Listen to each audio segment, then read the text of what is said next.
10% of Australians are millionaires. And the easiest way to become a millionaire in Australia is through property. And yet so many people make these three mistakes. First mistake they make is they buy a lifestyle property and they call it an investment property. They buy the characteristics of a lifestyle property, and then they get really upset when it doesn't go up in value, the rents don't cover the bills, and then 2 years later they sell it and they make a loss. The amount of times I've heard people telling me that they want to buy an apartment in CBD Melbourne that mathematically will go up by 1.9% per year over a 10-year period, 1.9%, which is less than freaking inflation. So you go backwards financially, and they're like, oh yeah, but this guy, he told me it's an amazing property, blah, blah, blah, blah, blah. I'm going to make so much money on an apartment that doesn't statistically go up in value. So the number one mistake is they buy properties that are lifestyle properties that they then rent out. They don't buy investment properties. An investment property is different to a lifestyle property.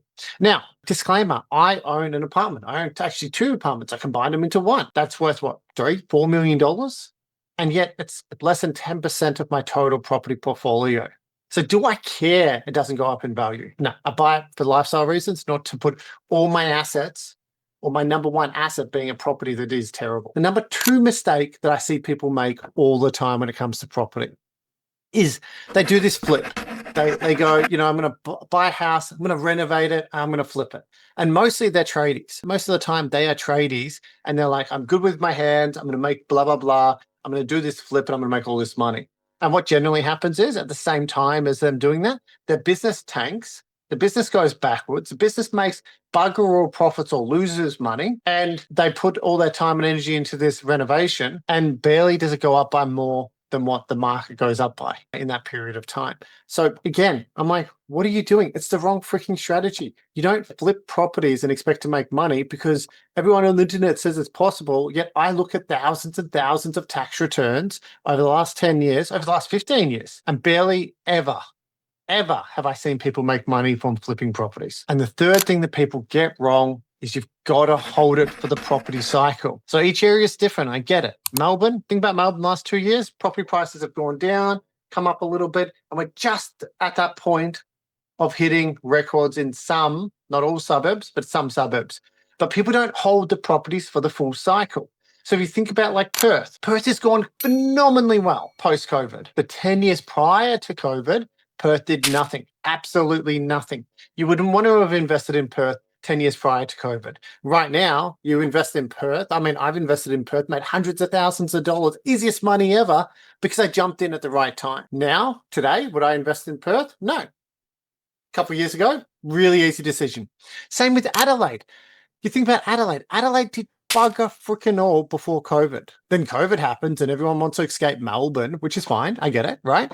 And they escape to Adelaide. House prices in Adelaide shoot up. But you got to look at the property cycle. So think about it as a 10-year period, right? So if I buy a house today for $1 million, in 10 years' time, I want it to be worth $2 million. It's that freaking simple. So most people will buy a property today worth $1 million. 3 years later, they'll make all these excuses and complaints and blah, blah, blah bullshit, and they'll sell it. And then they'll complain that they didn't make enough money. Yet here I am.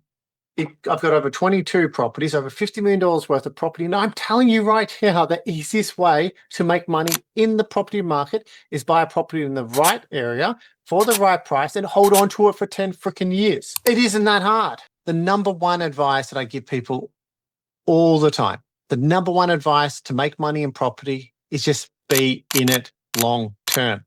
Don't buy in a mining area. Don't buy in a high growth it's already had massive amount of growth in the last 1, 2, 3 years, right? And just look at where the population growth is happening. So statistically, if you notice, it's not that hard that record amount of people in Melbourne are exiting the market, and we've got high migration, so they're actually taking up that load, but record are exiting the market because of all the bad press around the property market in Victoria. You might go, okay, not a good time to buy. And I kind of agree. And then you think about on the flip side to it is a cycle. So at some point, the government's going to realize that they've made a mistake. The Victorian government will realize that they've been too negative to property owners, too negative to investors, and they'll flip and they'll become more positive to investors, more positive to home ownership.